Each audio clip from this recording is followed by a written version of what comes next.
Alrighty, so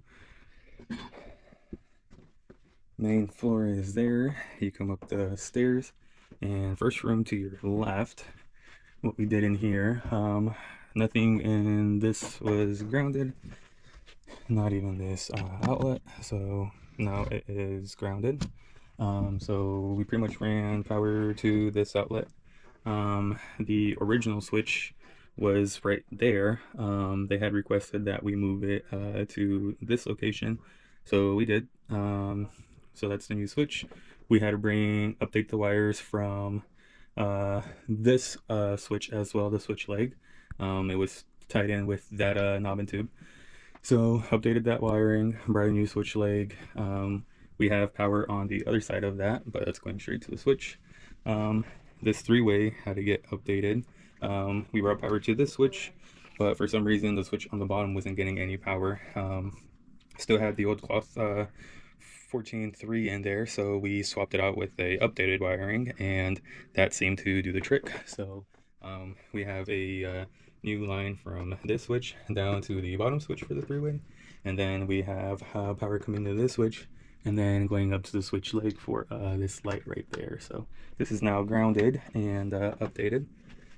And so that does that room and the entrance of there. On this other side, they had this outlet here also that was not grounded.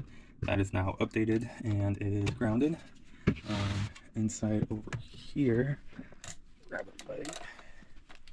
So this is where the dining room light fixture is, which we'll need to come back and look at because we updated the wiring. So here is our junction box for power, and that's going to the switch and to the outlet, and it's also going to the switch that's down in the dining room. So that's bringing power to the switch, and then yeah, we ran a new switch leg from the switch going to the light. And we tested power up here, we tested power at the end of that line too, and what happened was when we turned on the dining room lights, the light bulbs kind of just flickered on, and then you saw a little cloud of black smoke, and then they went out. So we tested the fixture wires, and it was reading that there was a short in the wires somewhere. So that could be what's causing the light fixture to go out. So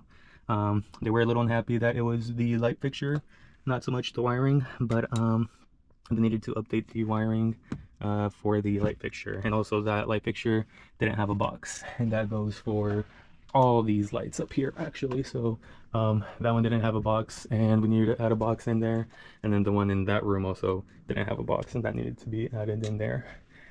And then right here, this is where we had all the open splices behind that wall. We were able to get in there. We were able to trace out where one of the wires were going. So we now updated this. So now this switch has power going to that light there. So that is working correctly. And then there was a set of wires that we couldn't find the lead to, so that's where our house is behind here. So, and then we did put a junction box inside of here. That's pretty much bringing power from the other side of the attic to this side, and then from here we chased it and ran it through this channel that we made right there to bring power to that junction box that we saw on the other side. And then this brings power to a outlet on this other bedroom, which we'll get to. And then yeah, power goes to the other attic to here, and then out to this way. So go to the other bedroom.